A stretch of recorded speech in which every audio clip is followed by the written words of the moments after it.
Association அயோத்தா என்று வழங்கப்படும் அந்த முன்னாள் மாணவர் சங்கத்தின் 2 வருடத்துக்கு ஒரு முறை நடக்கும் இன்டர்நேஷனல் கான்ஃபரன்ஸ்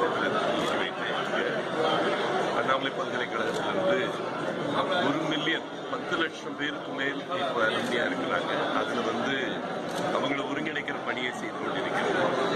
இந்த அலுமினி அசோசியேஷன் இந்த 2 நாள் கான்ஃபரன்ஸ் இங்கே சென்னையில் இதில் பேசிய அனைவருமே சொன்ன விஷயம், தமிழ்நாடு எப்படி ஒரு முதலீட்டுக்கு உகந்த மாநிலமாக எழுந்து வந்து கொண்டிருக்கிறது, தமிழ்நாட்டுக்கு இருக்கக்கூடிய ஸ்ட்ரென்த் என்ன, வரவிருக்கும் குளோபல் இன்வெஸ்டர்ஸ் மீட் அவங்க எல்லாம் தமிழகத்தில் முதலீடு செய்வதை பற்றி பேசுகிறோம். அதே போல நம்மளுடைய பல்கலைக்கழகத்தில் கவர்னன்ஸ் ஸ்ட்ரக்சர்ல அவங்களுக்கு ஒரு பங்களிப்பு பற்றி வைஸ் சான்சலர் பேசினாங்க. சிண்டிகேட் மற்றும் அகாடமிக் கவுன்சில் போன்ற இடங்களில் அலுமினிக்கு ஒரு மகிமைப்படுத்தும் வகையில் அவங்களுக்கு ஒரு பங்களிப்பதை பற்றி பேசினாங்க. ஒரு வெஞ்சர் கேபிட்டல், ஒரு துணிகர முதலீடு, இணைந்த ஒரு அடைகாக்கும் மையத்தை அண்ணாமலை பல்கலைக்கழகத்தில் உருவாக்குவதற்கு அந்த முன்னாள் மாணவர்கள் இப்போ ஆலோசிச்சுட்டு இருக்காங்க. அதே மாதிரி சார்ந்த அறிவிப்பு தீர்ப்பு எப்படி சார் பாக்குறீங்க?